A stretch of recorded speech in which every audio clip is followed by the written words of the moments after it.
The solution is better design. Instead of adding English as a separate activity that competes with the rest of your life, make English part of the things you are already going to do anyway. Listen while you are walking. Listen while you are commuting. Listen while you are cooking or exercising or cleaning. Read one page before you sleep, when you are already lying in bed and the book is already in your hand.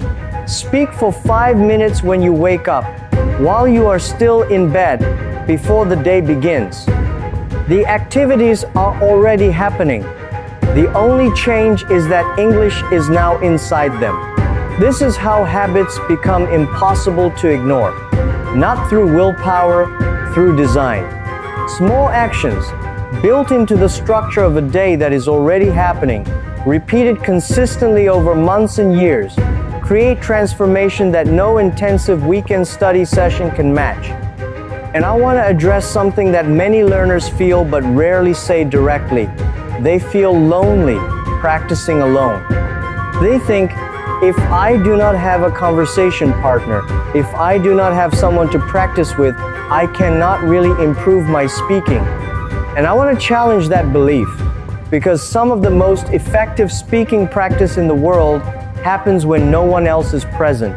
Talk to yourself. Describe what you see around you. Explain your plans for the day. Tell the story of what happened to you yesterday. Answer imaginary interview questions. Pretend you are giving advice to a friend. Pretend you are teaching someone something you know well. At first, this feels strange. I know.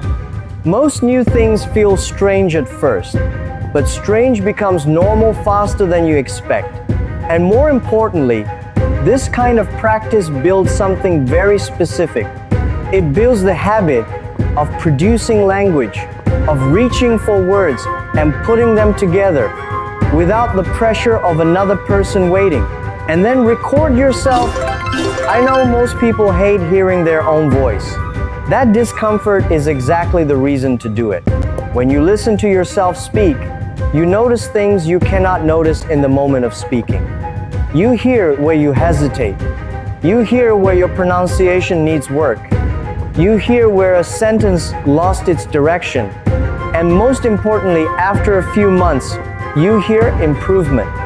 You hear that the person speaking now is different from the person speaking 3 months ago. And hearing your own improvement is one of the most powerful motivations that exists. But before I close, I want to say something honest, because I think honesty is more useful than inspiration alone. There were months during my own journey when I felt like nothing was working. I was listening every day. I was practicing. I was doing all the things I believe were right. And still, in real conversations, I froze. I still lost my words. I still made mistakes that embarrassed me. And I remember thinking very quietly to myself, maybe this is just how it is for me. Maybe some people reach fluency and some people simply do not. I think most learners feel this at some point. Maybe you are feeling it right now. And I want you to hear this clearly. That feeling is not a sign that you are failing. It is a sign that you are in the middle. And the middle is the hardest part of every journey, not just language learning. The beginning has excitement and energy and the feeling that everything is possible. The end has the result, the satisfaction, the moment where it all makes sense. But the middle has only the work.